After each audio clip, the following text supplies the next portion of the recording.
Good afternoon. I appreciate that you're all here. Thank you.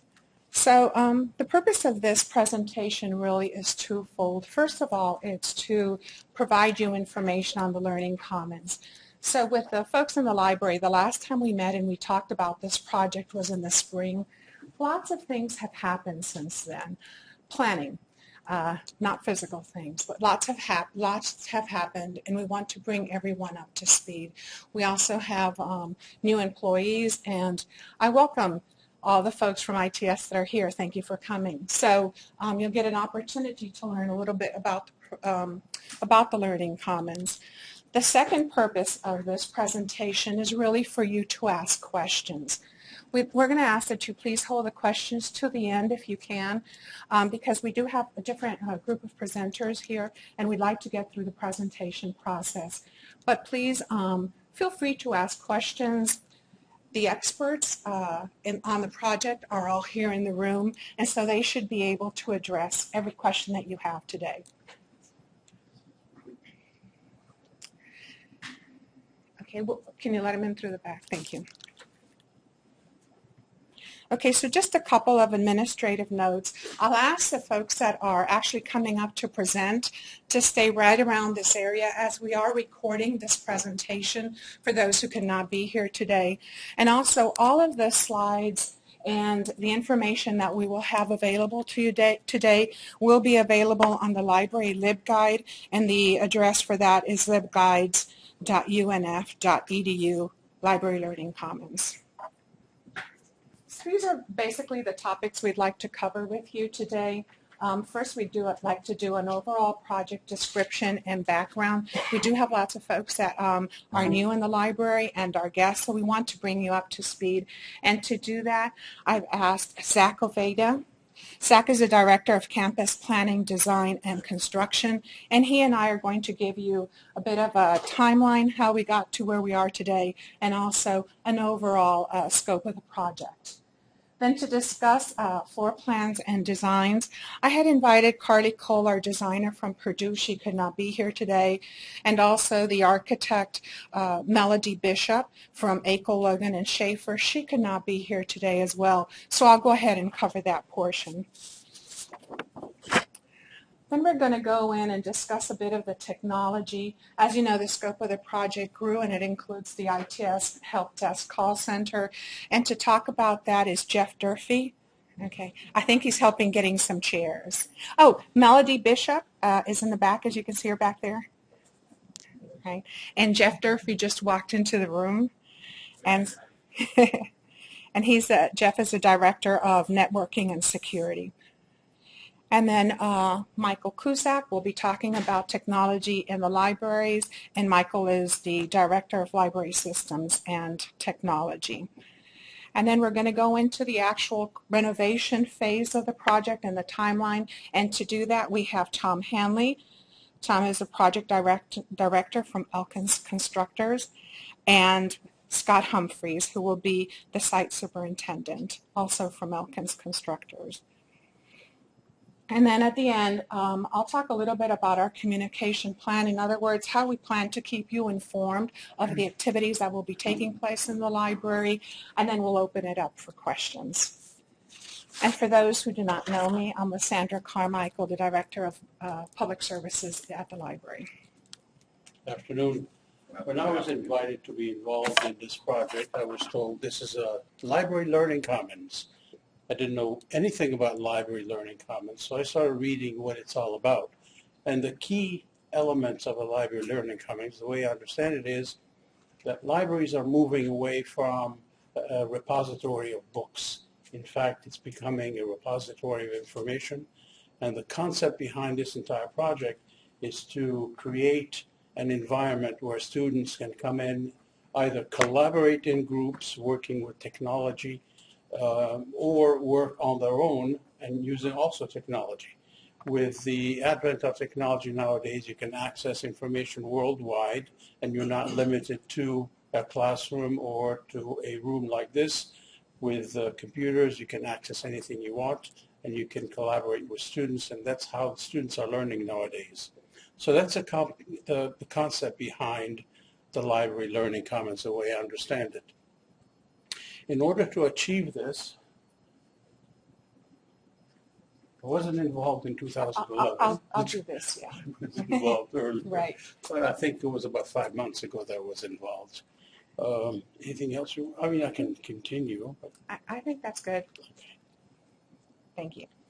If you have questions later on, we will be here to answer those. And so I want to give you a little bit of background on how we came to be where we are today in terms of the creation of the Library Learning Commons, because it truly has been a journey, and it's been 4 years, and we're just now getting to the point where we're actually ready to begin the renovations and for our students and staff and faculty to see the changes, physical changes in the library.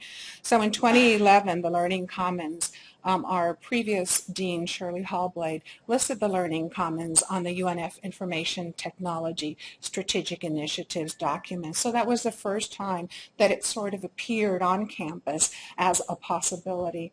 In 2012, the dean and at the time Dee Baldwin also asked that we conduct a study in the libraries on library services and spaces. And one of the recommendations that came from that study was that there be a Library Learning Commons on the first floor of the library. And that really got people, it started the conversation about making this more of a possibility, more of a reality. And then in 2013, the dean of the library, also at the time, Shirley Hallblade, she included the library, the Dean's Leadership Council in the conversation, and they were able to work together and purchase some furniture for the library, which we installed on the first floor of the library. And we, in order to do that, we moved out a series of collections. So all of our media collections and the curriculum materials were moved out to make space for new furniture. We surveyed our students and asked them what they felt about this new furniture, and we learned some very interesting things from them that we have used to inform our decisions and what we're doing now with the Library Learning Commons. So among the things that we learned from them was that they were interested in more electricity so that they could connect all of their devices, and they needed additional Wi-Fi. And they wanted furniture that was comfortable and that allowed them to study more collaboratively. And all of those have been incorporated into the plans for the Learning Commons that we're creating now. Then in 2013, Dee Baldwin began a series to get together, a series of group of people on campus to talk about visioning. What is a learning commons? What does it mean to us? Right along the lines of what just Zach was talking about. So we had guest speakers from the outside come talk to us, and we began to invite different units on campus. And we were able to formulate a solid plan of what it meant for all of us. And then with that, we were able then to submit a proposal. The provost put out a call for proposals for monies that the university had received from the performance funding, and Dee Baldwin and I submitted a proposal in last October, and it was approved. And then of course when we submitted the proposal, it was for a much smaller project. It was just for a learning commons on the first floor of the library and additional technology, and the scope of that project grew. In 2014 we were told, so ITS is now moving over, the help desk call center is moving over, the function of the GPL will also move into the library, and then the areas that you all are vacating in ITS there are going to be used for a math emporium. So it was another change. And then when our current dean, Elizabeth Curry, came on board, she formalized the group. We had been meeting, she formalized the group, and since then we have been meeting on a weekly basis to discuss the project and to plan.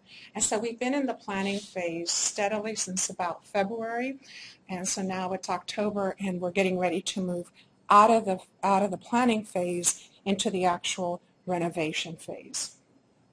So Melody, join me anytime you wish. I'm going to talk a little bit about the floor plans and the design. And I want to point out what this is in case you've never seen this before. But right here, remember, this is on the first floor. This is where our media collection used to be, on the first floor. And the way that the library was set up when it was renovated, it was set up for stacks, for book stacks. So there was no electricity on the floor at all. So we went in to do this project. We had to look at ways that we could use the current configuration the best way possible, and what furniture we could bring in, and what systems we could use to incorporate data and electricity to all of the computers that we're going to bring in without necessarily having to drill on the floor, because we want to keep the library open as long as we're working on this project. And so what you see here is, it's called a pole and beam system, and electricity will run, and data will run along all of these poles and beams from the ceiling, from the walls, into the computers where students are going to be using that. So you'll see some of this system on the first floor, and then you'll see it in renderings also for the second floor. So this is a floor plan, and just to get you oriented, this is the entrance to the library. When we talk about renovating the first and second floor, what we're talking about is renovating the public spaces. And all of this back here, including the study rooms. So one of the first things that we wanted to do here as you came in is incorporate the circulation desk into the design. You know, it's a pretty large, big, heavy piece of equipment, yeah, and we wanted to lighten it up a little bit, and we wanted to change the shape. So when people came in, we will have a person sitting right here from Access Services and a person right here. So as you come in through the library, you will immediately feel sort of more welcome. There will be somebody there that you can immediately see that can help you. And then as you can see right here, we also incorporated some circular sort of furniture. Here, this is our fast pad area. This area right here, we wanted to keep it to have sort of the same sort of function that it has now. In the library, we use this area a lot for get-togethers, meetings. This Friday, for example, ACE is using this area for breakfast, and so it gives us an opportunity to have a place for activities within the library and with some selected units on campus. And this area back here is just going to be a comfortable sitting. This is the pole and beam system that I was referring to a minute ago, and in a minute, Michael will talk about technology and discuss all of this. These are just additional seatings. These units are individual. This back here is what we call the regard, and this is a unit that is actually a focal piece in the design. And right now it's anchored, will be anchored on both sides right here and then right here by the columns, and we're bringing electricity to that from the ceiling through the columns. All of this in here will have electricity. Pretty much all of the tables and chairs, all of these chairs in here, these chairs in here, will all have electricity. And then in a few minutes, Michael can talk about the charging stations that will be out throughout the library as well. This is a very comfortable seating area. All of this will be carpeted. The walls will be painted. These are our 4 study rooms. We already have in here one of the collaborative stations from the GPL, and we'll bring in 3 others for those rooms. This is what the carpet will look like. Zach? Comment on the carpet. If you go back to the floor plan. Sure. Whoops, I'm sorry, I went the wrong way. There we go. Design-wise, the first thing that you notice is everything is, Design-wise, what I notice is everything is rectilinear the way it was designed. And to be in the Learning Common being an evolving process, we figured that we could start introducing organic shapes to help movement through the space. You notice the new desk emphasizes that philosophy, as well as some traffic patterns that are looser than they were. The first thing that you will notice is probably not the furniture, but the color change in the floor covering. And you'll notice that we've introduced what I call the river of knowledge that would catch your attention, bring you to the circulation desk, and help you navigate through the space, the nodes of learning and collaboration are on either side, and this ties the entire floor together by color, texture, and furniture. And these are the examples of furniture that we are introducing. Thank you.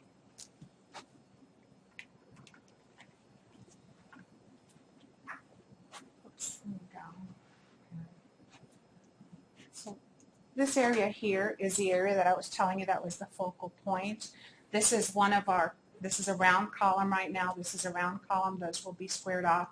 Right now this is blank, but I do want to say that this is one of those areas that are what we are calling donor opportunities. Ideally we'd like to see some sort of artwork in there. So some sort of art that reflects student learning, and then our logo in here, which is to connect, explore, and soar. So having a combination there in the future. This is the furniture that would go in front of special collections, and then this is what I referred to a minute ago as the fast cat area. This is the second floor, and to orient you here, if we were to go up the steps here, this right here is what we're calling an Osprey Spirit Room for our students. We really want to connect the university, the library to the university, and so we're going to encourage our students to bring us things that we can put up here on the walls that are sort of reminders of their sororities, fraternities, campus activities, student activities, and so forth. This right here is where our current research desk is, the old one that sits in front of admin. That one will be removed completely, and that will be a lounge area. This area right in here is the East Lab. It will be expanded, and right along here, which you see this cross area here, is going to be that pole and beam system as well. And then right here and right here are going to be sort of tutorial stations, and so this is peer-to-peer tutorials that can occur, tutoring among students in that area. This area back here is going to be study rooms, and I have some renderings of this. One of the issues that we have here in the library is we only have 18 study rooms for all of the students, and as you can see, a day like today when you came in, very crowded. So this is going to provide additional 6 additional study rooms, and this will be on a first come first served basis. Back in here, in a few minutes when Michael talks about technology, he'll touch a little bit on the mediascapes that we have in this area. This is going to be another lounge area, and this right in here is where our current research desk is on the second floor. That's going to be the consultation station for librarians for one-on-one consultations. In a few minutes, Paul will talk about the collections. This is currently all of our reference collection, and where all of this furniture is going to go. This is currently occupied by our government documents, and we are moving those collections to make space for students. The areas that are highlighted in yellow are areas that we furniture that we identified as part of this project, but we don't have the funds to purchase this furniture. We are going ahead and installing electricity and data ports for everything we'd like to put in here in the future, but we're calling these donor opportunities. And when our Director of Development gets here, which she'll be here and I believe next week, then she will be working with our dean to seek funds for these areas that are highlighted in yellow. And so here again, this is the second floor, the carpet, and you can see the different areas designate, the different carpet styles designate different areas. So these are the classrooms. This is where we are right now. These are the study rooms right across the hall, and back here are 3 additional classrooms. This is where the collections are, and again, the river of knowledge that Zach alluded to a minute ago. This is a depiction of the furniture that will go right here in front of the admin office. And this furniture right here, this lounge furniture, will go right here in front of the future one-on-one research consultation desk. Okay. Jeff? Melody, do you have anything you want to add? Not really. I just want to say I'm very excited about this project, and I hope you guys are too, because, it's kind of funny. 15 years ago, I was involved in a presentation in New York to ALA. About 500 people were there, and we were saying one day what libraries can learn from bookstores. And we're here. I mean, this is very exciting because it's a collaboration. The kids are going to love it. The students are, and I believe you guys are too. So I'm just thrilled to be involved in it. They've done an excellent job, and we're on the cutting edge in Northeast Florida. So it's very exciting to be involved. Thank you. Yeah. Okay. Hi, those of you who couldn't see me, I was hiding in the back. My name is Jeff Durfee. I'm the Director of Networking, Security, and Services. I was brought on the project like Zach and the Purple Block towards the end when they formed the project team, so I did a lot of reading on Learning Commons as well. And it's been very exciting to read about what Learning Commons are all across the country. They're increasingly being adopted by institutions. I was very excited to learn there's no cookie-cutter approach to these. They're unique to the makeup and needs of the organization that's putting them in place. And in this particular case, like many others, there's a partnership involved. ITS is excited to be moving over to the space and partnering with the library to provide more of a one-stop feel for our clients and students. And to that end, you're going to have the help desk moving over, along with, as she alluded to, the GPL computers and services and software will be over here as well. But I don't. You want me to bring up the map so you can show the areas? Sure, that's fine. Yeah. Let me just go back a minute and see if I'm going the right way. Right here. Yep. So, And actually, in a minute, I'm going to turn this over to James to talk more in detail about these two spaces. Where's yours? here. Look one This up. one here. All right. So the help desk center, which would normally be where people walked up to get service, will be in this area here. There'll be a storefront and an opening, and then the managers are going to be back in this space over here. And I'm actually going to turn it over to James to talk a bit more about the operations and what we're moving over here. This is James George, the Assistant Director for User Services. Hello, everybody. As we already alluded to and Cassandra showed kind of the plan, we've actually, from the help desk side, have been coming over here for the last 2 years trying to figure out how to meld our services, so we were in more of a student services role. My team's focus the last 18 months has been to find more of a student advocate, and what better place than the middle of the library. So we're really excited about this project. As Jeff alluded to, where's the button on this one? Right front. Our front end, which is currently when you walk in the GPL where you come for service, either if you have a laptop that you worked on, you want to change it, have your password fixed, just general questions, the front desk area is going to kind of be right in here. We're going to still be working hand in hand with their teams as they're here and be able to support as those questions come up. If it's a technology question, then they'll hand it to us. If it's a library question, then we'll hand it to them. But our desktop support services will be located back in here. I believe we're still going to have a glass wall here. That's right. Where you can obviously you can see as they're working and they can see out as those things are going on today. Our call center section will be put back here. We'll be managing both ends of it, but obviously with technology today, that should be very, fairly easy to do as we move forward. Those are the biggest things. And again, what we see is moving the services and then moving the GPL over here, already in the heart of where the students live at. It's only going to increase the traffic and the needs that we found out for networking and power within the library. So we're excited moving forward with all that. So some of the other improvements and things we hear across campus are increased access to wireless, providing more dense solutions. What we find is the students tend to congregate in areas, and they tend to bring more than one device. Most people have 2 and sometimes even 3 devices anymore attached to the wireless network. So one of the things that part of the project we're going to be doing is undertaking a densification of wireless access. It doesn't necessarily mean that the access will be any faster individually, but it should be better overall for everybody because we'll be able to handle a lot more users in a much smaller space. So if students begin to clump together, whether it's a study crush or in these congregation areas or doing their different presentation practices and everything else, everything should run much smoother over the wireless network as well. So a substantial infrastructure upgrade is also taking place in the background as part of this project. All right. Thank you. Thanks. Okay, can everybody hear me?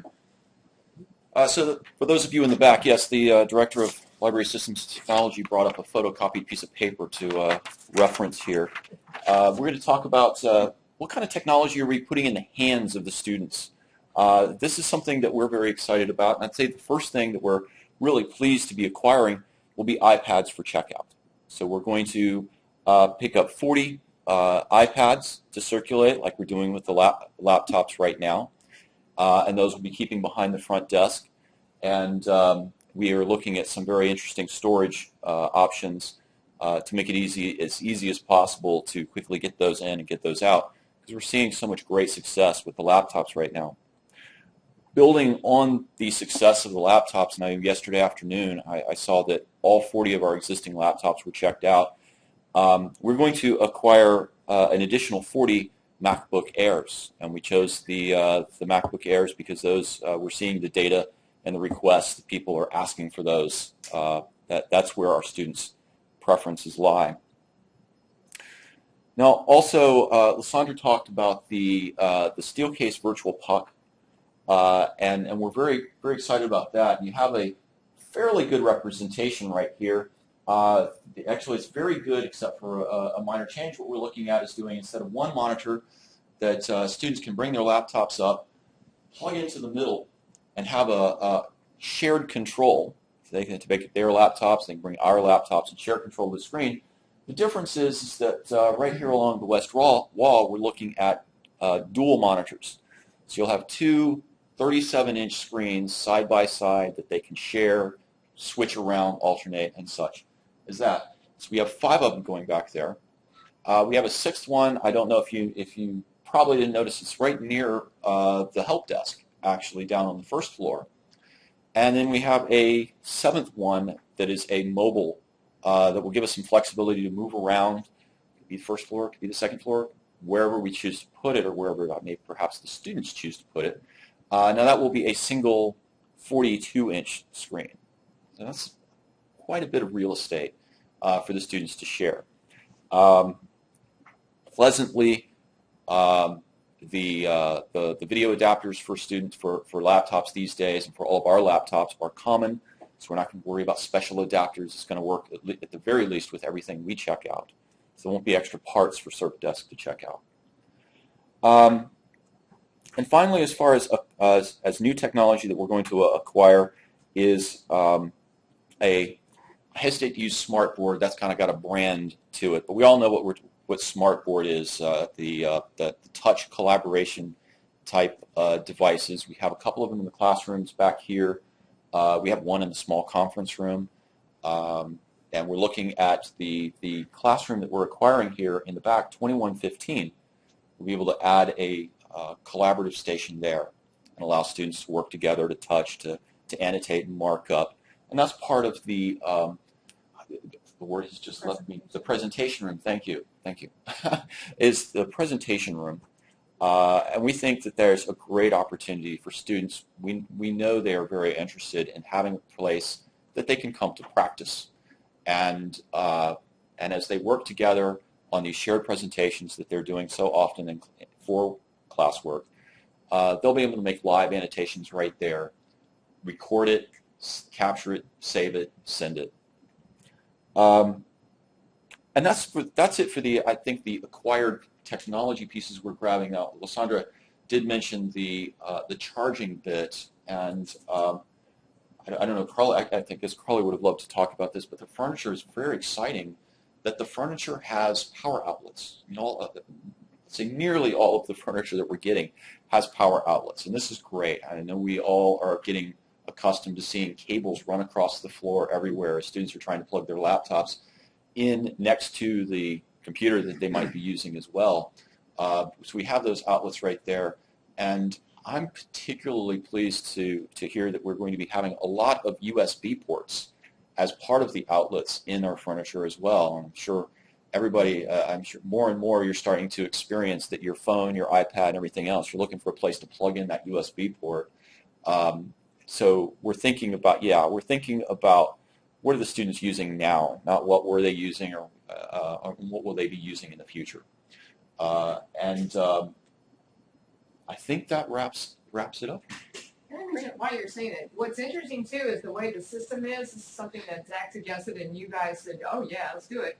The system that's going in is also very flexible. So, as it changes 10 years down the road, some other system that's available will be able to quickly or fairly easily adapt. Right. So the system that that she's referring to is if you go down, as you're leaving today, if you go downstairs and you look at the circulation desk, behind the circulation desk is where we're going to locate the devices that Michael talked about. And we have, the unit did come in. We've actually installed it, and so it's just a charging station for all of the laptops. And right now, Michael's students plugged that in yesterday. The access service staff is using it. So we have one unit, but we're looking at having a total of 8 of those units we would need in order to accommodate all of the laptops, so that as students come in, when they come up to the circulation desk, they don't have to ask, are you out of laptops, which is a question that the access services staff get every single day. They will be able to look and see that we're out because they're going to be right there, and the staff don't have to go around the corner or pull charging cards to the front. So I think that's going to be very convenient. I'm very happy about that. Tom?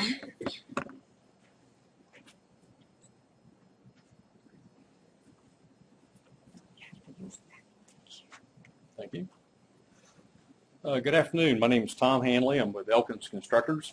Scott Humphrey with Elkins Constructors. When we get started, you'll see him here full-time. I'll be the visitor to help him. We have an assistant project manager also back at our office. Brandon Smith, he's been here to quite a few of our meetings. We are the construction manager. Sorry, did you want to use this to move your slides forward right here on that button? The two facing, right here. Okay. Yeah. We are the last to get invited to the party. The 4 years that Zach and Lysander have been talking about, we're on the end of it, where we're going to help everybody start the infrastructure work, start working on the demolition of the carpet, some of the partitions, minor removal of partitions, and some new partitions going in. One of the things we had to do as part of the team is start looking at how we're going to put the plan and phasing phasing together.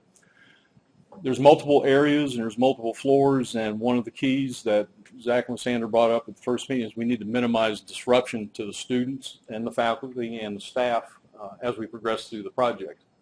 So one of the things we did, we put together a timeline, and it has been refined as we have met, and we keep updating it. We are about to come up to a point where we can actually say we have a start date. That'll be pinned down with a group.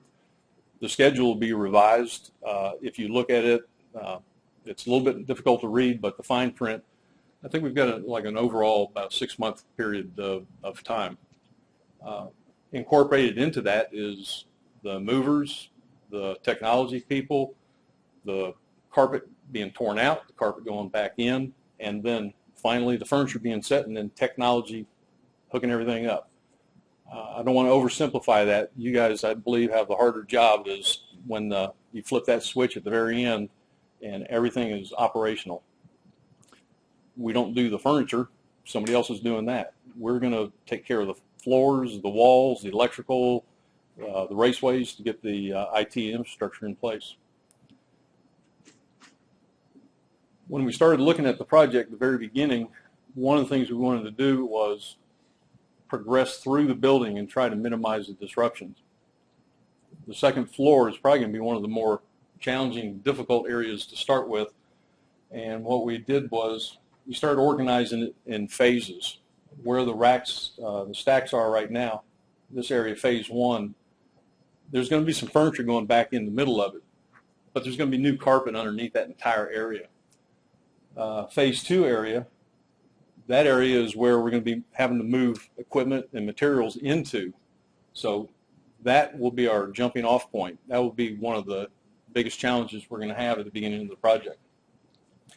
We're going to put partitions up to separate us from the students and activities in the building. There'll be exits maintained for life safety. Each one of the stairwells, there'll be some timing. There'll be some things we'll have to do late at night. The phase 3 and 4, when you get back over to this side of the building, 4 is when we're exiting. That'll be the last section, last area to do. The laying of the carpet will take a few days per zone, but it's everything we've got to do to get it prepped and ready. The furniture, we're going to sequence it with Purdue and with Lysandra and her team here so that as we move out, they're moving in, then we move the partitions out of the way. First floor. After we're done with the second, we start moving down to the first. There's only 3 phases here, but the last one, we started out with the most difficult. The last one, I'm not going to say real difficult, but it's going to be right there. Whoop. Right here at the front of the building. The circulation of students, personnel, staff, faculty, that area there, we've got to be very diligent and stay as quiet as we can be and stay out of your way. Part of the furniture design is, well, the furniture design and the selections are complete, and the circulation desk right in here, that's being finished. The construction of it will begin once that's bid out. So once it's set, the final hookups, the IT, and anything associated with it, that would be like the last piece that we do on the very first floor. And with that, I'll turn it back over to Lysandra. Thanks. Thank you. Now, I'd like to add here, for our IT folks, you may have seen that the help desk area right here and this area right here are not actually phased out.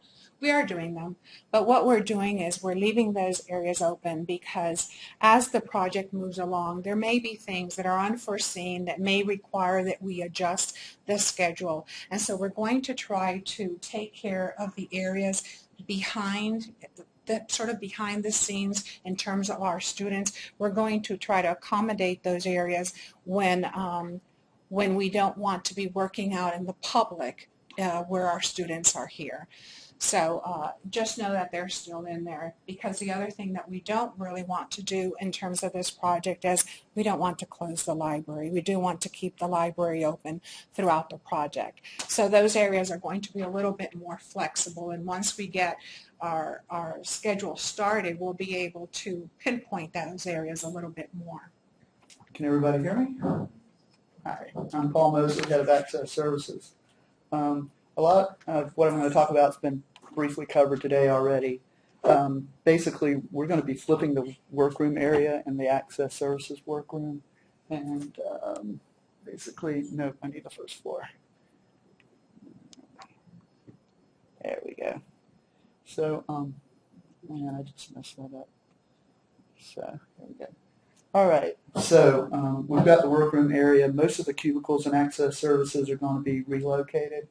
So everybody is basically going to, most people are going to relocate over to the window side on the first floor. It's going to be really nice.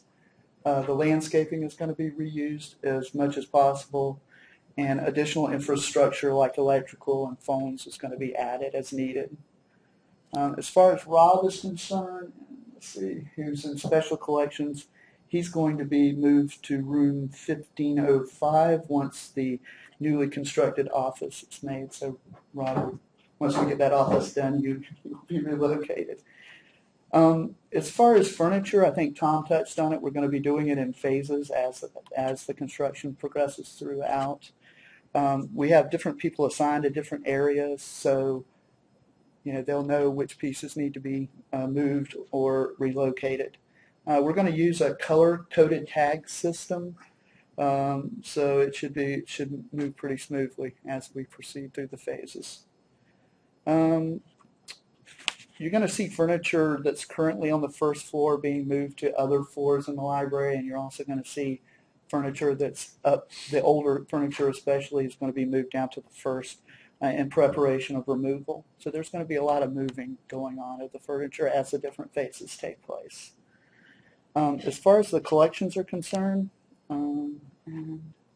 let's see here, perfect.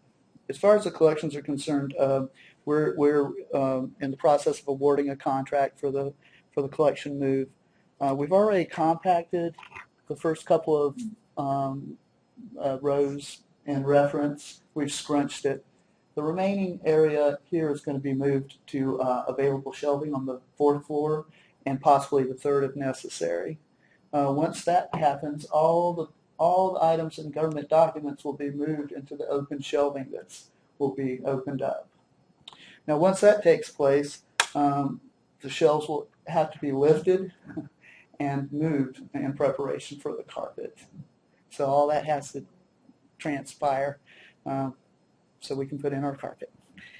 And that's pretty much what I have. I'm going to turn it over to Courtney. Hi, I'm Courtney McLeland. I'm the head of digital projects and preservation, but I also manage the artwork collection for the library. And so we've taken all the pieces off on the second floor that were hanging on a paintable wall, and all the pieces that are on brick we're going to cover with plastic to be ready for any dust that may be flowing through the air at that time.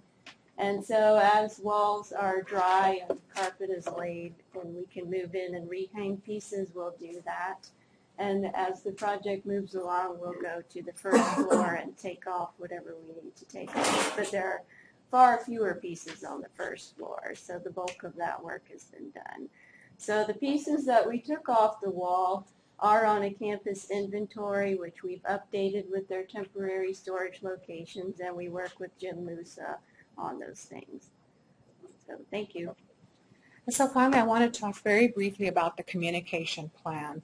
So as we go through this process, it's important that you know the different phases that are taking, the different phases that we're going through, the different changes that will be occurring in the library. So you can look to the library newsletter for that.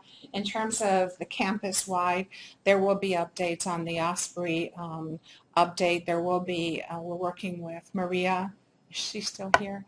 Maria and I she's teaching a class next door. So Maria and I will be working with Kathy Cole starting next week because we want to put out some articles, some longer length articles in the UNF, the journal, and the Spinnaker for sure. We want to ensure that our students get the information from us and that it's correct. So please look at all of these venues because we will be putting out information for all of them. And at this time, we just want to open it up to questions. We do have, as I said, the experts here. I want to thank everyone for coming, for all of our presenters, for taking the time from their schedules to be here and to talk to you. But I would like to open it up for questions. Final comment. As you've heard said before, that we're going to move a lot of furniture out of the existing spaces and replacing them with new furniture, as well as the carpet will be removed, replaced with new. And for those of you who are interested in understanding sustainability and stewardship of the environment, I'd like to tell you that the carpet that will be removed will be recycled. So it's not going to go to the landfill, as well as the furniture will be donated to non-governmental organizations or donated to churches and schools and so on. The number of pieces that will go to the landfill will be minimal as far as we understand, and what we can't reuse or donate will be put up for sale and offered to other departments too. So we're trying to limit the amount of landfill that is going to be made available. So if anyone has any thoughts about the environment and what we're doing to it, I want to put your mind at ease by saying that we're taking care of that as much as we can. All right, any questions? The facing map, or do you want The facing map. Okay, the facing map, first floor. How are people, the question is, how are people going to get into the library when this area is blocked off? Yeah. This area should not really be totally blocked off. We still need to allow access. There may be time frames right here when we're working on this entrance where we actually have two doors here. Right. We'll have to ensure that one door is available and then switch over to the other. Do you have anything to add to that, Tom? Nope, that was a great answer. Okay.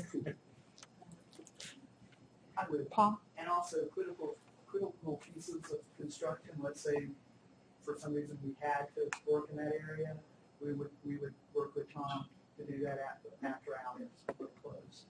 So we've got a schedule together that anything like that, we won't be closed. Any other questions? Concerns? Things we ought to be thinking about? Something you wish we had told you and we didn't? Yes. You may want to know that Sandra, throughout this entire project, and really towards the end, not only has emphasized, but she has been emphatic that we will not impact students during the time which are the most study area time. There's specific weeks that we just cannot do any work. And not only can we, as Tom knows, we can't do any work. We have to be finished so the computers are back up and running and available. Because if you can't have them done by that time, don't even do the work there at this time. So she's been emphatic. We get it. Right, Tom? We got it. I've threatened them, yes. I admit it. Okay. So no questions? Then thank you all very much for coming. I appreciate it. Thank you.